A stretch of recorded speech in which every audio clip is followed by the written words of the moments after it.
ہمارے چونکہ تعلقات اچھے لوگوں کے ساتھ ہیں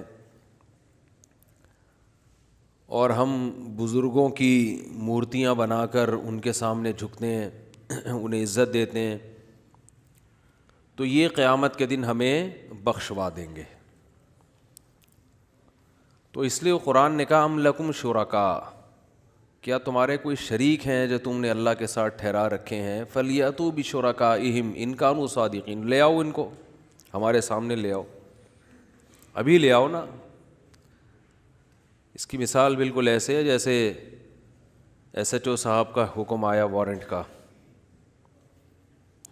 یا بلکہ رینجرز والے پکڑ لیتے ہیں نا، اکثر راستے میں گاڑی روکتے ہیں، کاغذ دکھاؤ، آپ کہتے ہو جی میرے تعلقات ہیں، تو رینجرز والوں کو غصہ آتا ہے نا، کہتے ہیں لے آ بھائی، کون ہے ذرا بتا، ہمیں بھی نمبر دے، ہم سے بھی بڑا ہے کوئی۔ ڈی ایس پی صاحب نے آپ کو وارنٹ بھیجے گرفتاری کے، آپ کہہ رہے ہو جی میرے بھی پولیس میں بڑے تعلقات ہیں، تو اس کو غصہ آئے گا نا کہ بھائی میں تجھے تھانے میں بلا رہا ہوں اور تو کیا کہہ رہے میرے تعلقات ہیں، تو وہ فوراً دھمکی کیا دے گا؟ لے آ بھائی، کون ہے بھائی، ہمیں بھی تو پتہ چلے۔ تو وہاں تو ممکن ہے ایس ایچ او نے بلایا، آپ ڈی ایس پی کو فون ملا دیا آپ نے، وہاں پاسبل ہے، بعض دفعہ وہ دھمکی گلے بھی پڑ جاتی ہے، لیکن اللہ کے سامنے کسی کو لانا ممکن نہیں ہے۔ جس کی اللہ پر چلے، جس کی کس پر چلے؟ اللہ پہ، کیا آپ اس کو لے آئیں اور کہیں اللہ یہ میری مجھے بخشوا دے گا؟ تو اللہ نے فرمایا فلیاتوا بشرکائہم، لاؤ نا، ہمیں بتاؤ تو صحیح کون ہے جو ہمارے مقابلے میں ہے، ہم بخشنا نہ چاہیں اور وہ کیا کر دے؟ بخشوا دے۔ تو یہ خوب سمجھ لیں، دنیا میں کسی کافر کا آج تک یہ عقیدہ نہیں ہے کہ اللہ پہ سے بھی بڑا کوئی خدا ہے جو اللہ پہ زبردستی کر کے بخشوا دے گا، ایسا نہیں تھا، بلکہ ان کا یہ عقیدہ تھا کہ کچھ لوگوں نے اللہ کی عبادت کی، اللہ کے محبوب بندے، اللہ کے فرما بردار بندے ہیں، تو اللہ ان کی بات رد کر ہی نہیں سکتا، یہ اللہ نے گویا اپنے اوپر لازم کر دیا ہے۔ اب اللہ پابند ہے کہ وہ لازمی ان کی بات سن کر سفارش کرے گا۔ اس کو اصطلاح میں کہتے ہیں شفاعت قہریہ، زبردستی والی شفاعت، کہ بس اللہ ان کی بات کبھی بھی ٹال نہیں سکتا۔ تو اللہ نے اس کی نفی کی ہے کہ ان کو لے آؤ، کون ہے جس کی بات میں ٹال نہیں سکتا، ایسا کوئی بھی نہیں ہے۔ سمجھتے ہو کہ نہیں سمجھتے؟ آج کل بھی یہ شرک بہت مارکیٹ میں پھیلا ہوا ہے کہ مزاروں پہ جاتے ہیں اور پتہ نہیں کیا کیا چڑھاوے چڑھا رہے ہیں کہ جی یہ لوگ ہمیں قیامت کے دن کیا کریں گے؟ بخشوائیں گے۔ تو ایسا نہیں ہے۔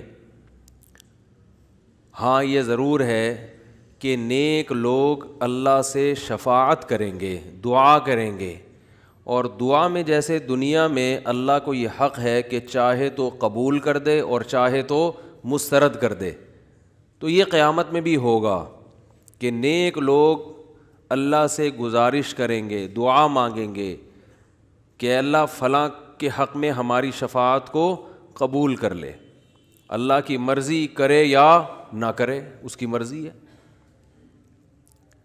رہا یہ مسئلہ کہ کوئی اس بارے میں اللہ کا اصول ہے، ضابطہ ہے کہ وہ کس کی سفارش قبول کر سکتا ہے، کس کی نہیں کرے گا، تو اس کا اللہ نے ایک ضابطہ بنایا ہے، اور وہ قرآن میں اور حدیث میں نبی صلی اللہ علیہ وسلم کی زبان سے وہ ضابطے کو جاری بھی فرمایا ہے۔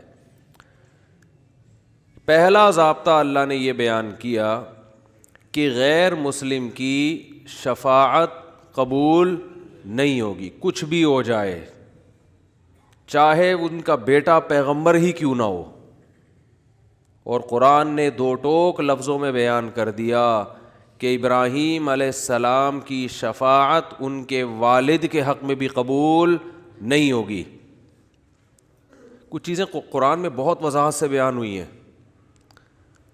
حتیٰ کہ اللہ نے یہ بھی اعلان کر دیا کہ پیغمبر کو اپنے والد کی شفاعت کی اجازت بھی نہیں ہے، نہ دنیا میں نہ آخرت میں۔ جب پیغمبر کو نہیں ہے تو پیغمبر کے علاوہ کسی اور کے بارے میں تو سوال ہی پیدا نہیں ہوتا، تو وہ تو ہے ہی نہیں. کیوں؟ اس لیے کہ اللہ نے اپنے ماننے والوں اور نہ ماننے والوں میں ایک بہت بڑا فرق پیدا کر دیا ہے کہ جو اپنے ہوتے ہیں ان کی کوتاہیوں سے چشم پوشی بھی کی جاتی ہے، ان کی لغزشوں پہ معافی بھی دی جاتی ہے، ان کی توبہ بھی قبول کی جاتی ہے، ان کو دنیا میں سزا دے کے بڑی سزا سے بچایا بھی جاتا ہے.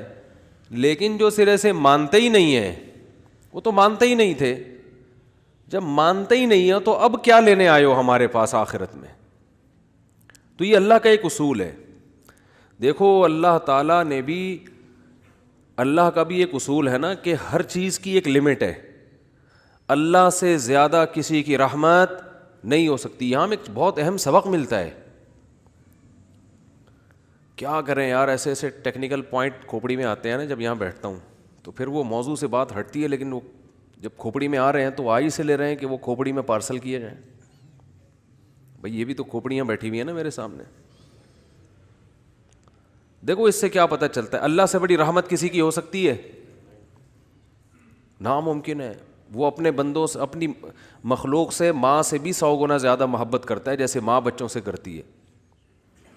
لیکن اللہ نے بھی اپنی رحمت کی ایک باؤنڈری کھینچ دی ہے. بھائی اس سے آگے نہیں. کتنی بڑی رحمت! بھائی 100 بار توبہ کرو، 100 بار گناہ کرو تو 100ویں بار بھی توبہ کرو گے قبول کروں گا میں. موت سے پہلے پہلے توبہ کا دروازہ کھول دیا. تانا بھی نہیں دے گا کہ ابے 99 دفعہ تو نے توبہ توڑی ہے، ابھی پھر تجھے شرم نہیں آتی توبہ کرتے ہوئے؟ نا نا نا نا. لو بلغت ذنوبک عنان السماء، آسمان تک کی لگام تک پہنچ جائیں گناہ. ثم استغفرونی، 2 آنسو بہائے کہ اللہ معاف کر دے، اب نہیں کروں گا. اللہ فرماتے میری رحمت کی لہر معاف کر دے گی اس کو. 99 انسانوں کا قاتل جس نے پھر 100ویں انسان کا بھی قتل کیا، توبہ کے ارادے سے گیا ہے اور موت آئی اور اللہ نے اس کو جنت میں داخل کیا. توبہ کی نہیں تھی، توبہ کے ارادے سے چل پڑا تھا. اتنی بڑی رحمت. فرعون نے ہزاروں بچوں کو قتل کیا، حضرت موسیٰ کو ستایا، اللہ نے توبہ کا دروازہ بند نہیں کیا. لیکن یہاں بھی ایک لمٹ ہے کہ اگر موت اپنی آنکھوں سے دیکھ لی، موت کا غرغرہ آ گیا، اب ایڑیاں بھی رگڑو گے تو توبہ قبول نہیں ہوگی. یا کفر پر ہو تو پھر جتنی بھی نیکیاں کر لو، اللہ کے ساتھ شریک کرتے تھے کسی کو، پیغمبروں پر، اللہ کے پیغمبروں کا انکار کرتے تھے جبکہ پیغمبروں کے برحق ہونے کی دلیل بھی پہنچی تمہارے پاس. ایک شخص ہے نا جس کو پیغمبروں کا پتہ ہی نہیں ہے، وہ تو معذور ہے. دلیل بھی پہنچی، اس کے باوجود ان کا انکار کیا، تو بھائی پھر کچھ بھی نیکی، کتنی بھی نیکیاں کر لو، آخرت میں اللہ کے ہاں اس کا کوئی اجر نہیں ہے اور اللہ کو ایسے لوگوں پہ ترس نہیں آئے گا. تو ایک لمٹ ہو گئی نا رحمت کی، بھئی یہاں تک ہے، اس سے آگے نہیں ہے. تو جب اللہ جو سب سے زیادہ ارحم الراحمین ہے بھائی، اس کی بھی رحمت کی ایک لمٹ ہے. ہاں وہ الگ بات ہے کہ جب کرتا ہے تو لامحدود رحمتیں کرتا ہے، لیکن لمٹ اس لحاظ سے کہ کس پہ کرنا ہے اور کس پہ نہیں کرنا. تو ہم اتنے فنڈر کیوں بنتے ہیں کہ اتنی لچک پیدا کر لیں اپنے اندر کہ آپ کے ساتھ جو مرضی جو بھی کرتا رہے اور آپ کو غصہ ہی نہ آئے. ہے بھائی آپ اتنے پولائٹ ہیں، آپ اتنے میٹھے ہیں کہ جو مرضی کر لو آپ کے ساتھ. اللہ تعالیٰ کا کیا اصول ہے؟ اللہ تعالیٰ نے بھی کتنی بڑی اللہ کی رحمت، لیکن اللہ نے اس کا ایک اصول اور ضابطہ بنا دیا کہ آخرت میں اس کو نہیں بخشوں گا جو مجھے نہیں مانے گا یا میرے ساتھ شرک کرے گا، کچھ بھی ہو جائے، چاہے پیغمبر کی سفارش کیوں نہ آ جائے، بلکہ پیغمبر پر پابندی لگا دوں گا کہ آپ کو ان کی سفارش کی اجازت نہیں ہے. تو یہ بہت بھائی اس سے پتہ چلتا ہے ایمان بہت بڑی نعمت ہے. آج مسلم گھرانوں میں بات بات پر ایمان سے ہاتھ دھو بیٹھتے ہیں. اچھا ایک اصول یہ بھی یاد رکھو, بے ایمان کسے کہتے ہیں؟ ایک تو بیمانٹی کر رہا ہے نا لڈو کھیلتے ہوئے, وہ ایک الگ چیز ہے, وہ بے ایمانی ہے جس کو ہم نے بچوں میں بیمانٹی بنا دیا تھا. وہ بیمانٹی اور چیز ہے. کہیں آپ کہیں کہ لڈو میں تم نے گوٹ ادھر سے یوں کر دیا, چھکا چوکا آیا ہوا تھا چھکا کر دیا اس کو, تو تم بے ایمانی کر رہے ہو, تو تمہارا ایمان نہیں ہے, آخرت میں قطعاً تمہاری بخشش نہیں ہوگی. ایسا فتویٰ نہ لگا دیں. بے ایمانی کو بیمانٹی کہتے ہیں ہم لوگ. اب آپ لوگ پتہ نہیں کیا کہتے تھے, ہم تو بیمانٹی کر رہے ہیں بھائی. تو یہ وہ بیمانٹی نہیں ہے. یہ جو جس بیمانٹی کی قرآن بات کر رہا ہے نا, یہ کیا مطلب؟ اللہ کے وجود کا انکار کیا جائے, یا اللہ کے ساتھ کسی کو شریک مانا جائے, یا اللہ کے کسی پیغمبر پر اعتراض کیا جائے, یا اللہ کا کوئی حکم جس کے بارے میں آپ کو 2 اور 2 4 کی طرح معلوم ہے کہ یہ واقعی اللہ کا حکم ہے, اس حکم پر اعتراض کیا جائے. کیونکہ یہ تمام چیزیں اصل میں اللہ کا انکار ہی اس سے لازم آ رہا ہے, انکار ہی لازم آ رہا ہے, گویا آپ اپنے آپ کو اللہ سے بڑا بنا رہے ہو. تو یہ ہے کفر.